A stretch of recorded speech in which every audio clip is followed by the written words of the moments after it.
maior prazer, a maior honra de trazer aqui a nutricionista Carolina Malek, que aceitou o nosso convite para dividir com a gente a sua experiência como nutricionista na UTI do Hospital das Clínicas da Faculdade de Medicina de Ribeirão Preto, da Universidade de São Paulo, a famosa USP.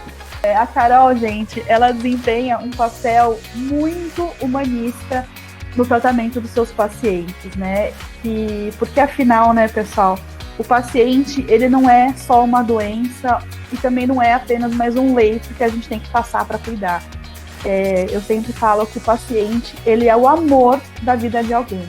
Então, esse cuidado humanista, ele é fundamental no tratamento do paciente, da gente, né? A Carol, pessoal, ela é graduada e mestre pela Faculdade de Medicina de Ribeirão Preto, na USP. E ela é nutricionista, como eu já falei, da UTI do HC da USP, em Ribeirão Preto. E passo então a palavra para a Carol. Seja muito bem-vinda e novamente obrigada por aceitar nosso convite, Carol. Oi, Karine, eu que super agradeço o convite para falar desse assunto. É um assunto que eu gosto bastante, né?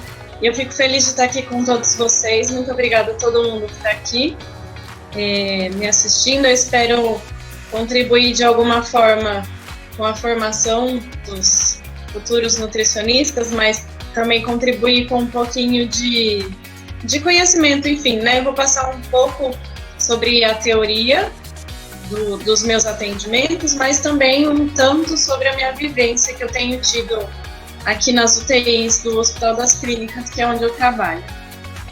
Fico honrada e muito feliz de ser a primeira, né, de estar abrindo esse evento virtual, mais um evento, né, e eu vou falar os desafios para a nutrição no atendimento ao paciente com Covid-19, só mostrando um pouco do meu cenário, do meu caminho. Como a Karine também falou, eu fui graduada aqui pela USP, em Ribeirão Preto. Logo em seguida da minha graduação, eu tive a oportunidade de fazer um aprimoramento em nutrição hospitalar e, em seguida, um mestrado aqui também na universidade. E hoje eu estou atuando na terapia intensiva. Digo hoje, mas na verdade é desde 2013 que eu atuo na UTI aqui do Hospital das Clínicas. Atualmente eu fico nas áreas COVID, mas desde 2013 que eu atuo nessa área da UTI. Bom, sobre a COVID, eu acho que todo mundo hoje, né, já tem ideia do que ela é, mas só lembrando que a COVID é uma doença respiratória, foi identificada pela primeira vez lá na China, e a transmissão é de pessoa para pessoa, né? A gente já sabe que a transmissão é por vias aéreas e pelo contato, e os sintomas mais comuns são febre, cansaço e tosse seca, mas nos casos mais graves, né, dos pacientes que muitas vezes já precisam de um atendimento mais intensivo, os sintomas são febre, uma pneumonia e uma dificuldade para respirar. A primeira morte que nós tivemos aqui no país foi em 12 de março de 2020, e eu peguei esse dado em 10 de abril, nós tínhamos já uma média, né, de mais de 2.600 mortes ao dia, sendo que esse número já foi maior. Se alguém estiver acompanhando, já sabe que esse número já chegou a ser maior do que esse, infelizmente, né. No Brasil já tivemos mais de 13 milhões de casos, com mais de 11 milhões de recuperados, e mais de 350 mil mortes hoje.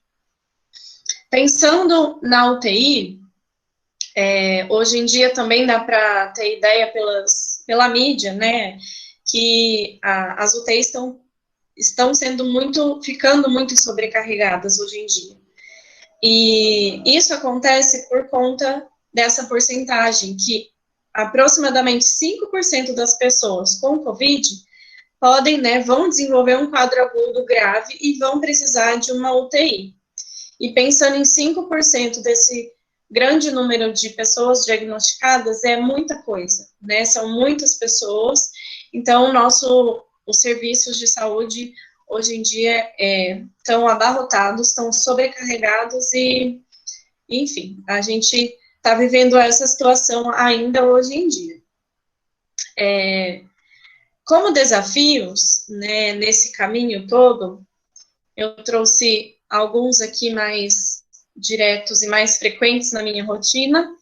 Eu acho que o primeiro e principal desafio para os profissionais de saúde são os mesmos que todos devem estar enfrentando, né, assim, dos cuidados com a própria saúde, os cuidados de higiene, né, ter atenção com as mãos, ter uma higienização das mãos com frequência, usar máscara, se atentar para essa questão do local onde você está, para ter ideia de se a máscara está adequada para aquele local ou não, e tomar cuidado com o distanciamento, enfim, esses cuidados que todos devem ter fora do hospital, né, na vivência em comunidade, a gente, como profissional de saúde, precisa ter redobrado, né, dentro ali do nosso ambiente de trabalho.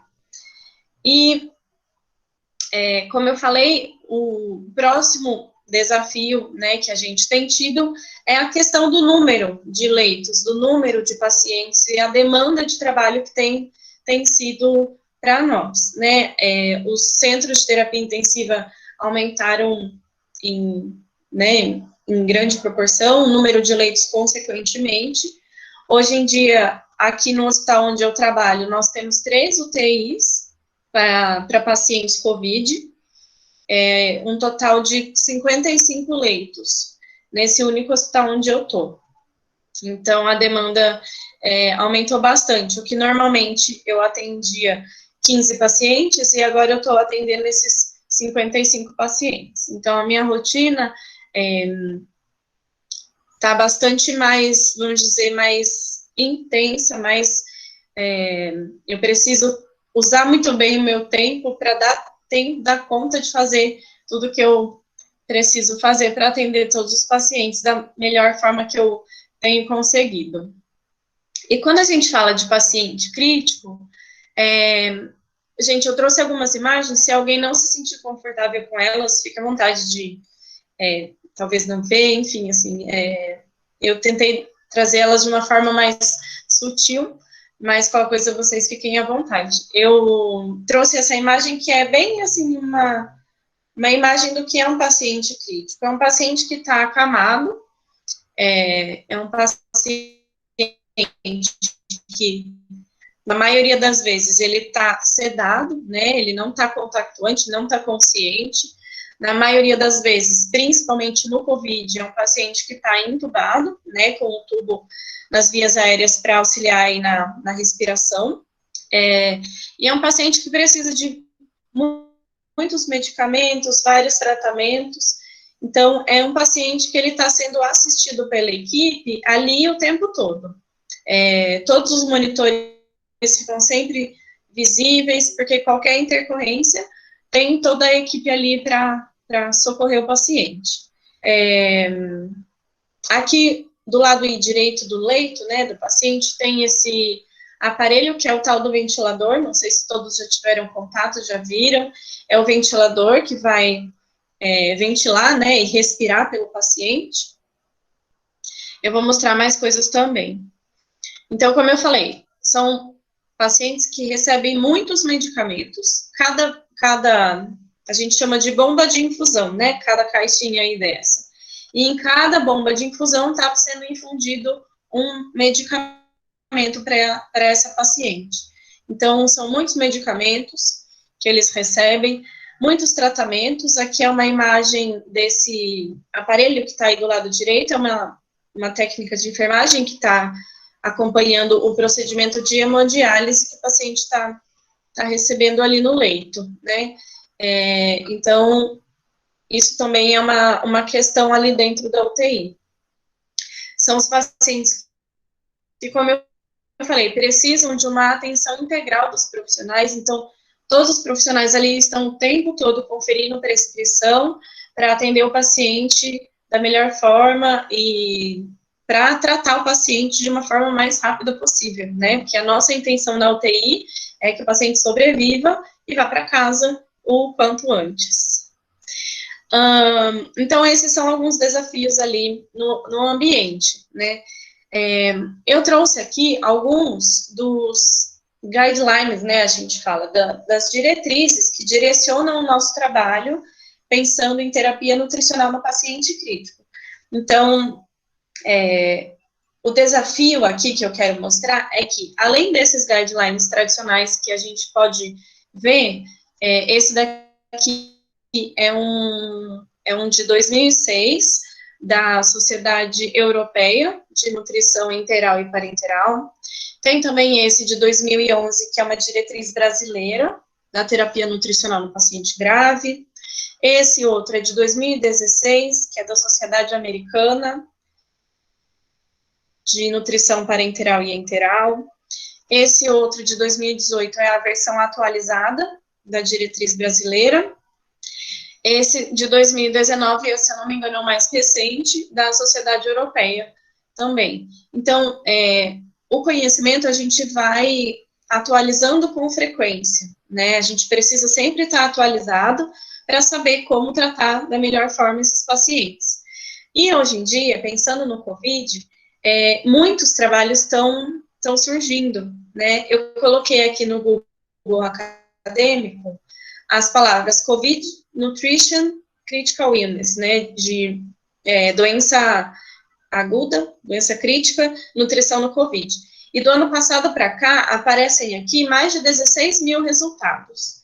Claro que não são todos eles que são trabalhos relevantes, mas eu só trouxe a ideia de que existem muitos trabalhos, hoje em dia, relacionando a nutrição com COVID, em pacientes críticos. Então, esse desafio também existe hoje em dia, de me atualizar, né, de ter essa atualização com tanta coisa que vem surgindo na literatura. Sobre os meus atendimentos mesmo, antes do COVID, o que eu fazia? Eu avaliava os pacientes. Então, eu vou lá no paciente e vejo qual é o peso que ele tem. Muitas vezes, a cama da UTI é uma cama balança. Então, a gente tem o peso disponível ali na cama. Hoje em dia, como aumentaram muito os leitos, então, não são todas as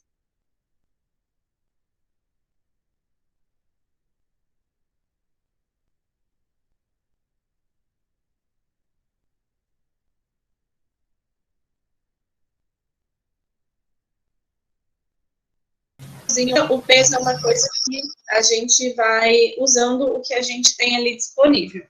Não consigo ficar muito presa em dados muito fidedignos, infelizmente.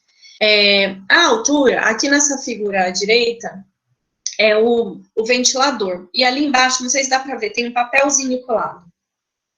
Esse papel é um papel de controle da fisioterapia. E uma das coisas que a fisioterapia usa para fazer a ventilação adequada dos pacientes é a altura. Então, isso é uma coisa que me ajuda muito, né? A fisioterapia sempre vai estimar, vai aferir ali a altura recumbente do paciente, que é aquela altura quando a gente fica totalmente deitado e mede, né? Da base dos pés até a ponta da cabeça. Então, como a fisioterapia usa esse dado, o dado da altura é uma coisa que eu tenho que é fidedigna. Então, eu sempre acabo usando esse dado também nas minhas avaliações. E eu tenho o peso, a altura e o IMC para calcular quantas calorias, quanto de proteína que eu preciso ofertar para esse paciente. Para saber quanto de caloria eu vou ofertar, eu uso os guidelines, como eu mostrei, né, os nomes deles. Eu leio e vejo o que é indicado para esses pacientes na terapia intensiva. Muitos sempre sugerem a calorimetria indireta como a melhor forma de saber o quanto de caloria um paciente precisa. Só que, para fazer a calorimetria indireta, a gente precisa de um aparelho específico para isso, que é um aparelho caro, não é um aparelho muito prático, então a gente não tem disponível para todos os pacientes, né, em todos os lugares. Então, a calorimetria não é a primeira opção na maioria dos hospitais. Quando a gente não tem a calorimetria indireta para medir quantas calorias o paciente precisa, a gente vai usar essas tais fórmulas de bolso que a gente fala. Essas fórmulas de bolso são sugeridas pelas diretrizes e varia entre 20 a 30 calorias por quilo de peso desse paciente crítico. Então, eu sei o peso dele, eu vou calcular de 20 a 30 calorias pelo peso, né, por quilo, e vejo o intervalo em que eu posso ofertar de caloria para esse paciente. Sobre proteínas, o paciente crítico é um paciente que está num quadro inflamatório importante, de uma forma geral. O COVID, né, a doença em si também é muito inflamatória, e essa inflamação no organismo, ela causa o que a gente chama de catabolismo, né? Então, esses pacientes críticos, eles têm a tendência em ter uma perda de massa muscular importante, porque o corpo está trabalhando de uma forma que ele precisa da proteína muscular. Então, existe uma quebra da proteína muscular, uma perda de massa muscular, para direcionar a síntese de proteínas para essas proteínas inflamatórias. Então, a terapia nutricional, a dieta que a gente vai ofertar, ela precisa ter muito mais proteína do que habitualmente. De uma forma geral, a gente vai ofertar de 1,2 até 2,5 gramas de proteína por quilo por dia para esses pacientes. Então, é uma oferta hiperproteica, bastante proteína que a gente vai ofertar. Então eu fui lá, avaliei o paciente, o peso, a altura e o IMC, calculei quanto de caloria e quanto de proteína ele precisa. E aí eu preciso saber como eu vou ofertar tudo isso. E aí, para isso, a gente vai saber qual via a gente vai usar. É a via oral, né? Se o paciente estiver acordado, se ele não estiver entubado, estiver conseguindo engolir, e não tiver nenhum problema gastrointestinal, a gente vai ofertar a nossa dieta via oral, certo? Agora, se o paciente não está acordado, ele está entubado, sedado, a gente não pode deixar esse paciente de jejum por muito tempo, porque, como eu falei, o paciente já está perdendo massa muscular, está perdendo peso. Se eu deixo de jejum, essa perda é ainda mais intensa. Então, a gente precisa alimentar esse paciente, mesmo que ele esteja entubado, sedado. Quando o sistema gastrointestinal está tudo bem, eu posso usar, e a gente vai pensar na dieta enteral, que é a dieta que a gente oferta pela sonda nasoentérica. Então, é uma dieta que vai, né, a dieta é líquida e vai sendo infundida pela sonda, que vai do nariz até o estômago ou o intestino para alimentar aquele paciente. E tem também a opção da nutrição parenteral, que é feita pela veia do paciente. Quando o paciente não está conseguindo comer, ou a gente não consegue usar o trato gastrointestinal por algum motivo, vamos supor que o paciente está vomitando muito, a gente não consegue passar a dieta enteral. Ou o paciente foi diagnosticado com alguma obstrução lá no intestino, a dieta não passa. Então, a gente vai nutrir esse paciente pela veia, da forma parenteral.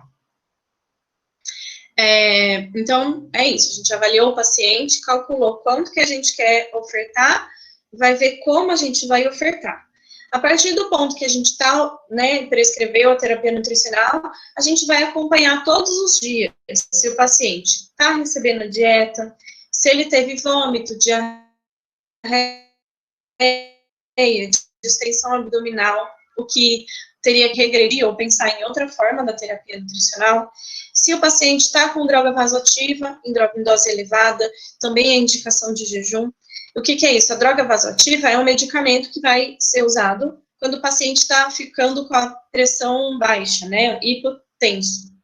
Então, a gente é usada a droga vasoativa para manter a pressão num nível adequado, porque se a pressão fica muito baixa, o coração para, tem uma parada cardiorrespiratória e aí o paciente evolui a óbito. Então, precisa manter a pressão adequada, e se a droga vasoativa está em dose muito alta, tem risco de ter isquemia no intestino, né, do intestino não ser muito bem oxigenado, então a gente não usa terapia nutricional nesse caso.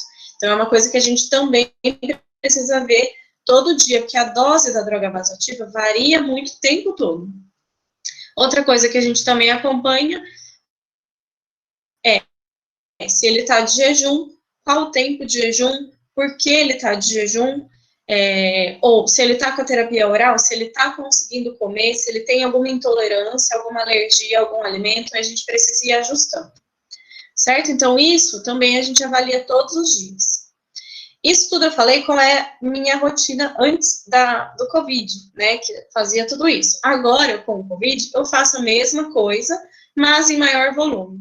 Eu coloquei até essa figurinha que eu tô rindo, mas é de nervoso, é uma brincadeira, mas é verdade.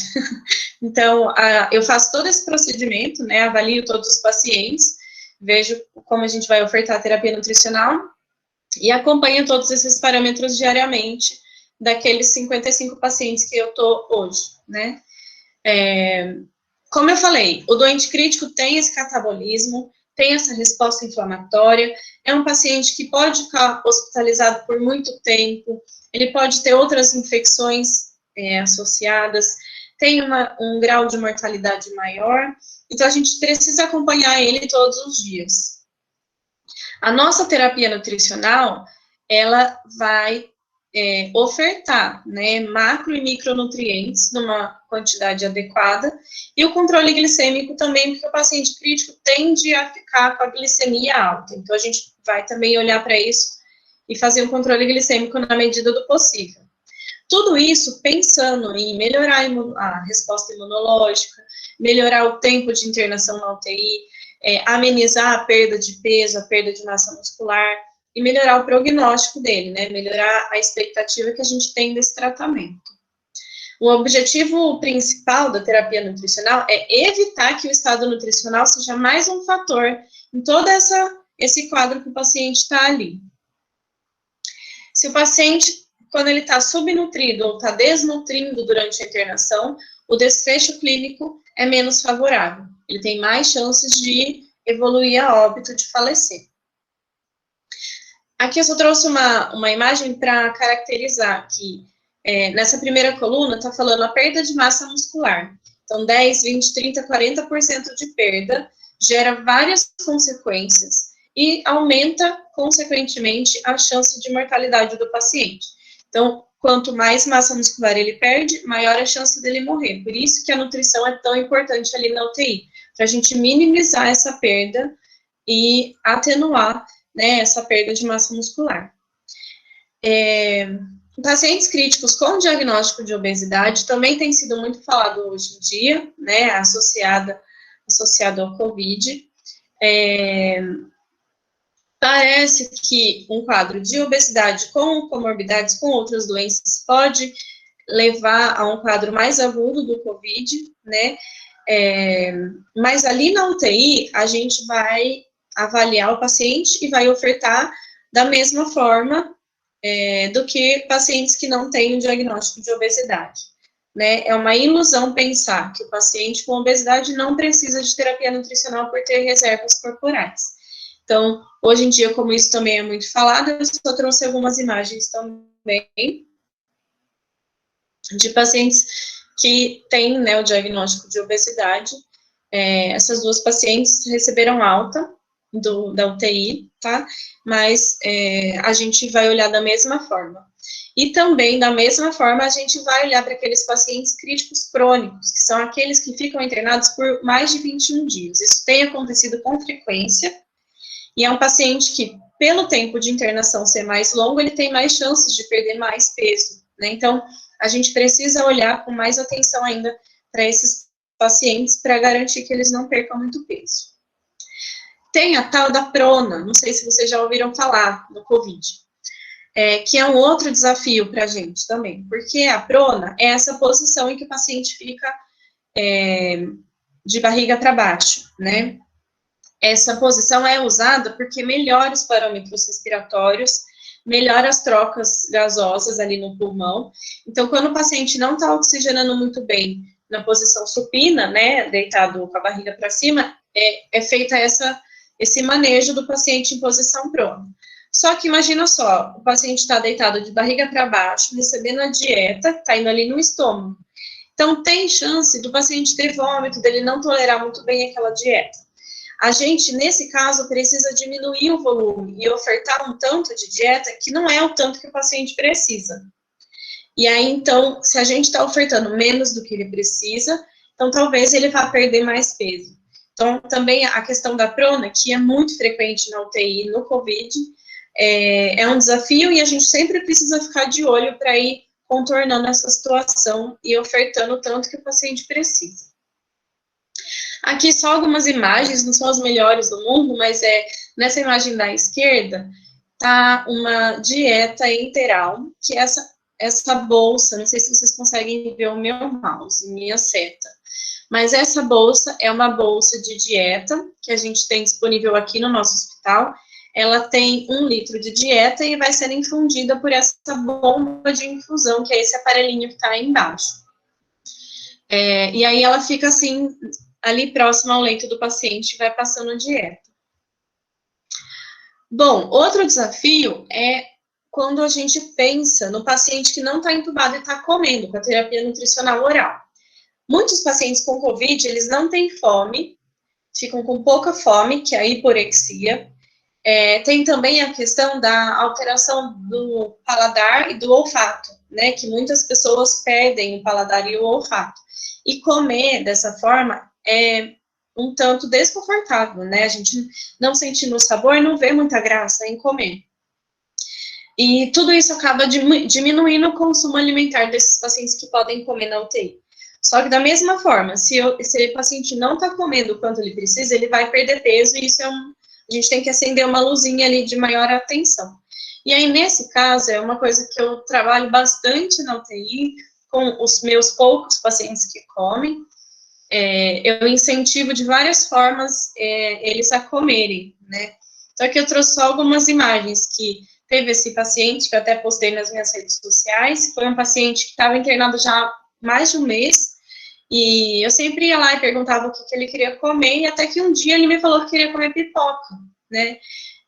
Não tinha nenhum problema nisso. Eu até fiquei preocupada, porque a pipoca tem muito resíduo, poderia aspirar e prejudicar a respiração, mas enfim, eu fiquei o tempo todo ali do lado dele, ele foi comendo, até tirei a foto, ele pegava uma pipoca, uma por uma, e foi comendo, e isso fez muita diferença para ele ali naquele período.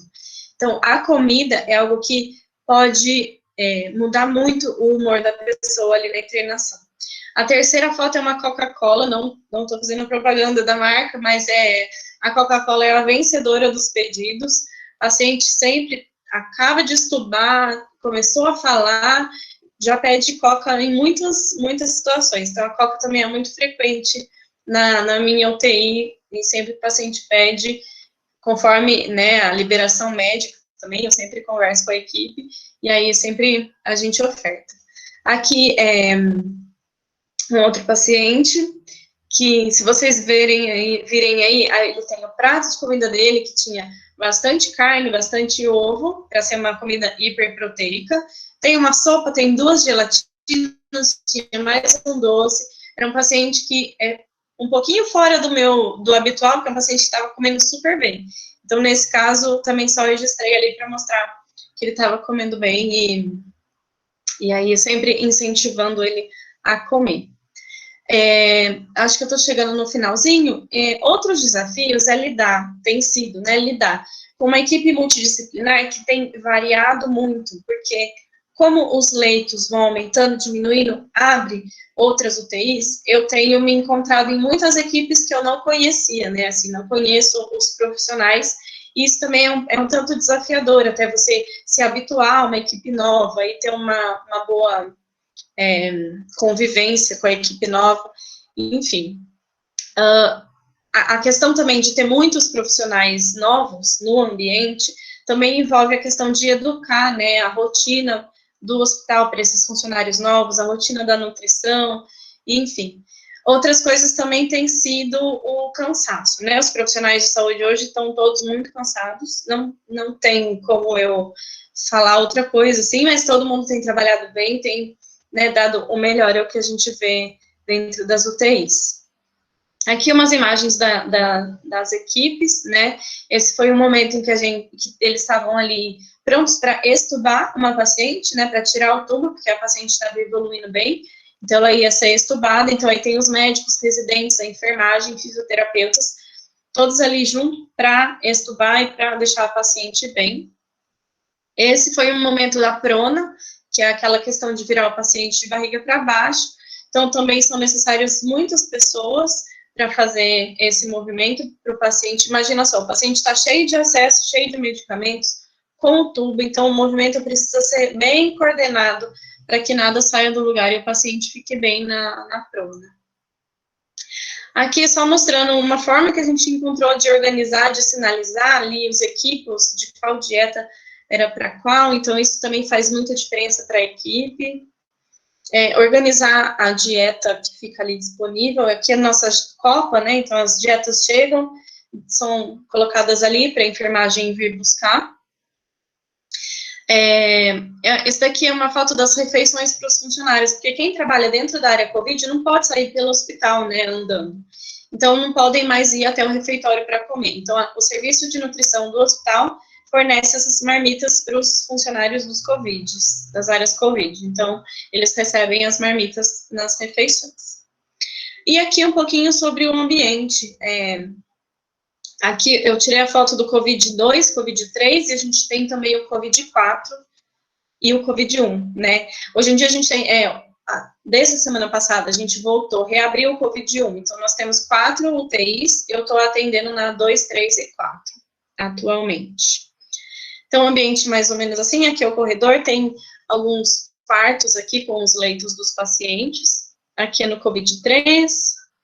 Então, os leitos, quando a gente entra no quarto, eles são assim, são todos visíveis para a equipe.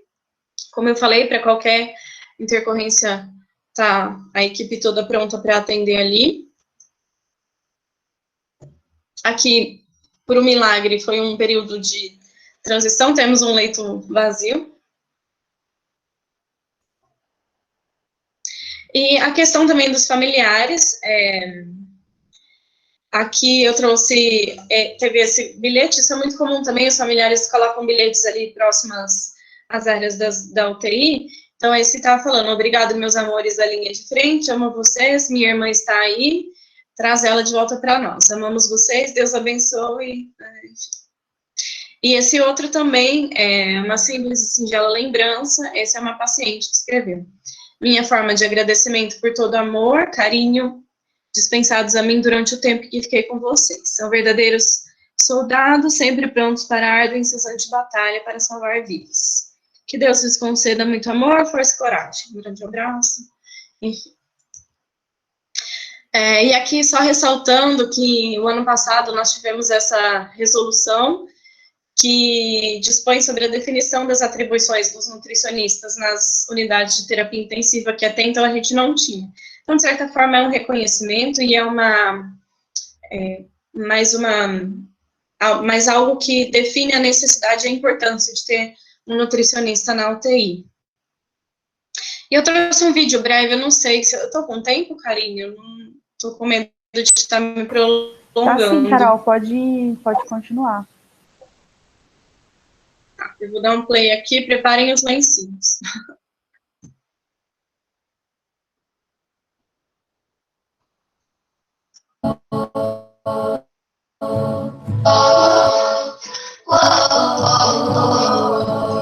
Será que tem remédio pra curar meu tédio? Será que ele cura pra toda essa loucura? Calma, não precisa de pausa.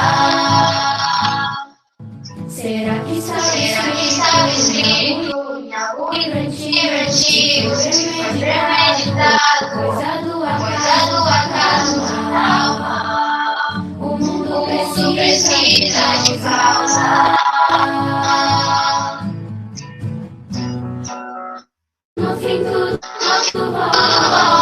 você talvez seja hora pra pensar. Nem tudo se pode controlar. O que será que o mundo tem a falar? No fim tudo você talvez seja hora pra pensar. Nem tudo se pode controlar. O que será que o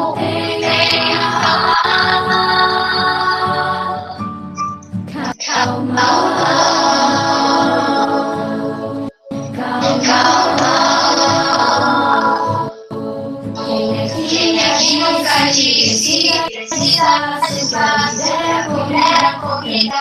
Tava ocupado, a vida precisa salvar. Quem é que nunca disse que falta tempo pra ficar em casa, ficar sem fazer nada?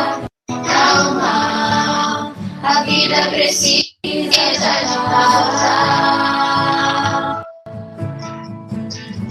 No som que tudo pode ser, talvez a pensamento esse corre pro que será que não tenha tudo pode ser talvez seja pensando se corre o que será que não tenha calma.